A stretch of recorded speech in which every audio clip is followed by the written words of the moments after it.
It was a quiet night in Hollow Creek until a single gunshot shattered the silence. The call came in at 11:47 p.m., a frantic voice on the line, barely able to speak.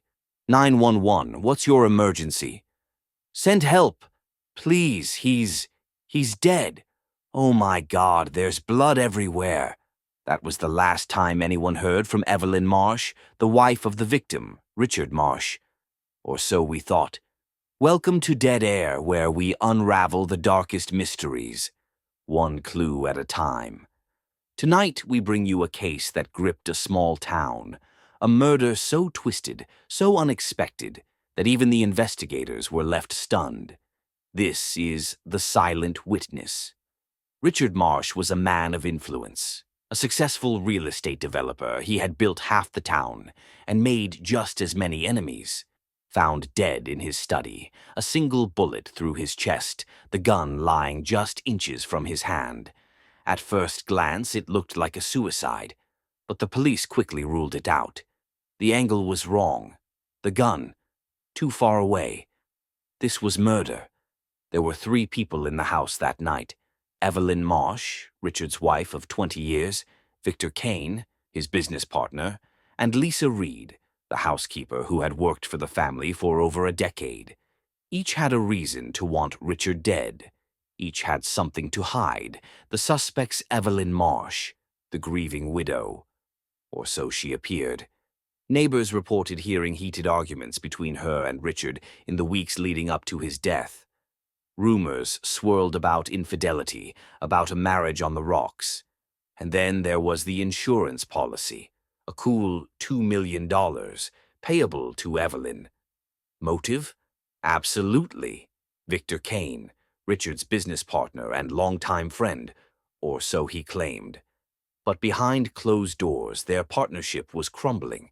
Victor had been embezzling funds, and Richard had just found out.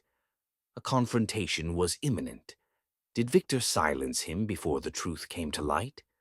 Lisa Reed, the housekeeper, quiet, unassuming, always in the background. But Lisa had a secret. Years ago, Richard had promised her a share of the business for her loyalty, a promise he never kept. Bitterness festered. Was it enough to drive her to murder? The police were stumped. All 3 had opportunity. All 3 had motive. But there was no physical evidence linking any of them to the crime. No fingerprints on the gun. No signs of a struggle. It was as if the killer had vanished into thin air. Enter Detective Sarah Blake. Enter Detective Sarah Blake, a seasoned investigator known for cracking the toughest cases. She arrived in Hollow Creek with a reputation for seeing what others missed, and in this case she noticed something odd. The study where Richard was found had a security camera, motion activated, set to record whenever someone entered the room. But on the night of the murder, the footage was blank, not corrupted, not tampered with. Just blank, as if no one had entered the room at all. But that was impossible. Richard was dead. Someone had been there. Detective Blake dug deeper. She interviewed the suspects again, probing for inconsistencies. Evelyn claimed she was in the kitchen when she heard the gunshot. She ran to the study and found Richard slumped over his desk. She called 911 immediately. Victor said he was in the guest bedroom reviewing contracts when he heard the shot. He rushed downstairs and saw Evelyn standing over Richard's body. Lisa, the housekeeper, was in her quarters at the back of the house. She heard nothing until the police arrived. All their stories checked out.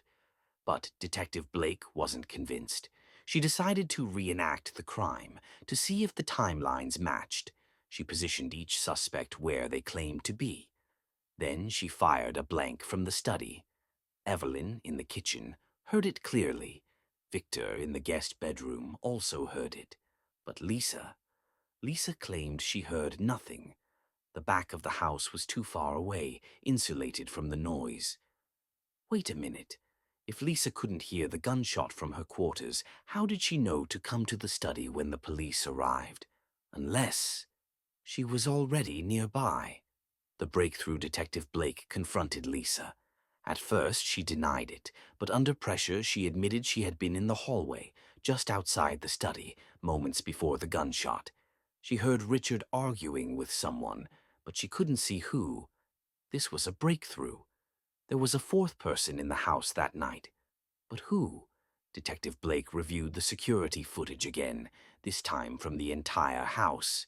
She noticed something peculiar.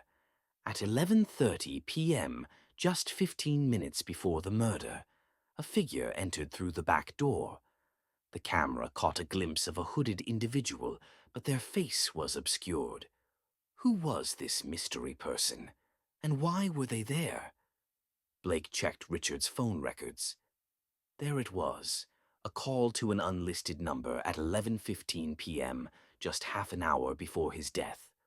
The call lasted only a minute. She traced the number. It belonged to Marcus Hale, a private investigator based in the city. Marcus Hale? Why was Richard calling a PI the night he was murdered? Detective Blake brought Marcus in for questioning. He was reluctant at first, but eventually he revealed the truth. Richard had hired him to investigate Victor Kane. He suspected Victor was stealing from the company and wanted proof. Marcus had found the evidence and was supposed to meet Richard that night to deliver it. But when Marcus arrived, he found the back door unlocked. He entered, heard voices arguing in the study, and then the gunshot.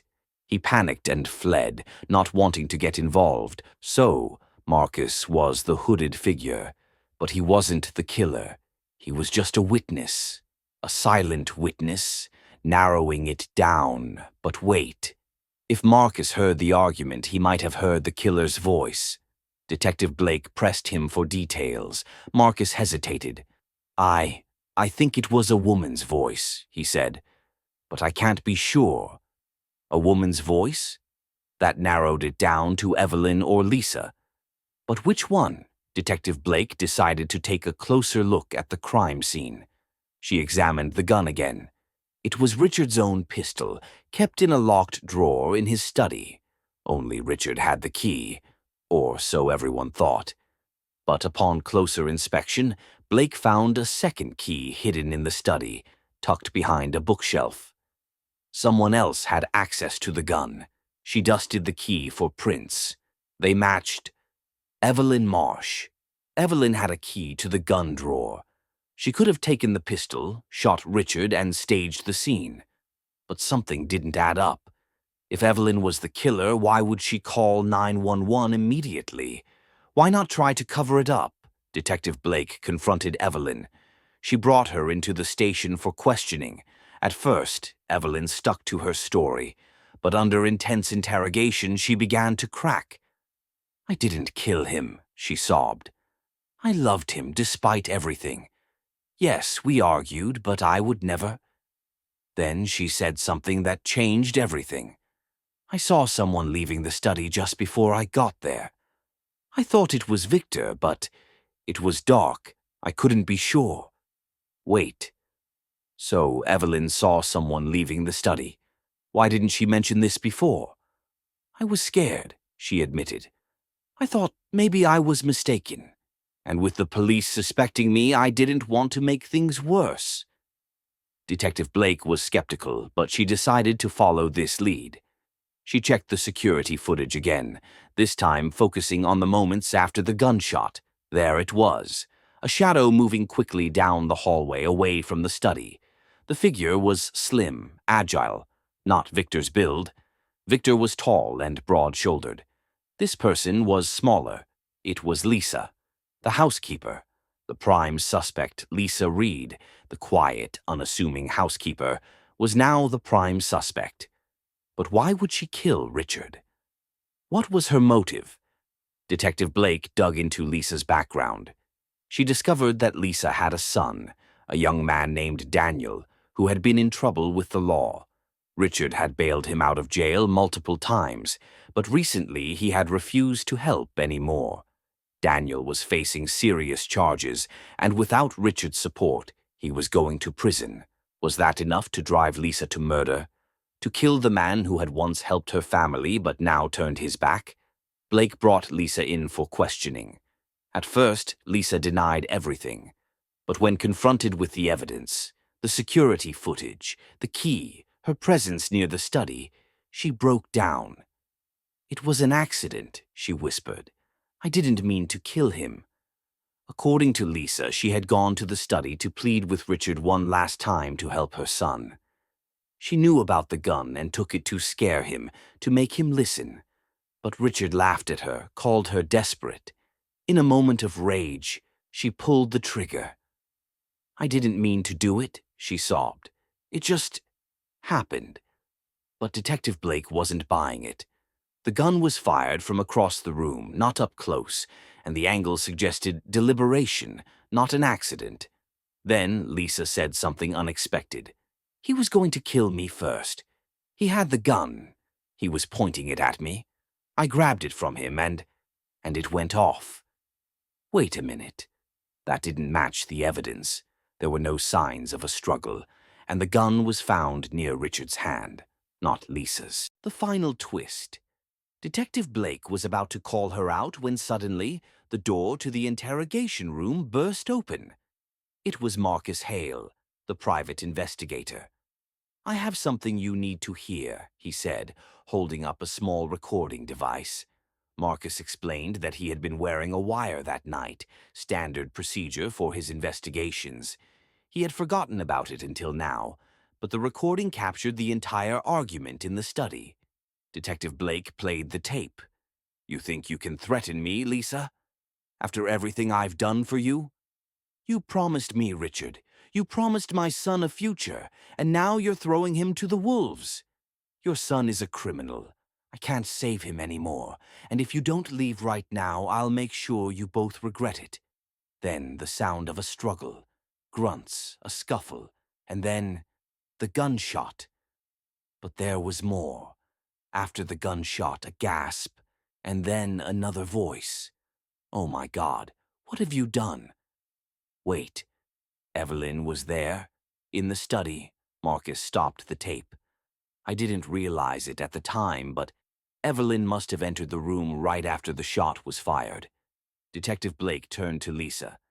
"Is that true? Was Evelyn there?" Lisa nodded, tears streaming down her face. "She saw everything. She told me to run, that she would handle it. She said she would protect me." Protect her? Why would Evelyn protect Lisa? Then it clicked. Evelyn wasn't just a witness. She was an accomplice. The truth revealed in a stunning revelation. It came to light that Evelyn Marsh had orchestrated the entire thing. She had been planning to kill Richard for months, but she needed a scapegoat. She manipulated Lisa, knowing her desperation, and set her up to take the fall. Evelyn had given Lisa the key to the gun drawer, convincing her to confront Richard. She knew Lisa would snap under pressure, and when the gunshot rang out, Evelyn was ready. She entered the study, saw her opportunity, and told Lisa to flee. Then she called 911, playing the part of the grieving widow, but she didn't count on Marcus Hale's recording. The tape not only captured the argument, but also Evelyn's voice, calmly telling Lisa to leave. It was the final piece of evidence Detective Blake needed. Evelyn Marsh was arrested and charged with conspiracy to commit murder. Lisa Reed, though guilty of manslaughter, was offered a plea deal for her cooperation, and so the mystery of Richard Marsh's death was solved, but not without a cost. A family torn apart, a town in shock, and a reminder that sometimes the most dangerous people are the ones closest to us. You've been listening to Dead Air, a Not True Crime production. See you next time.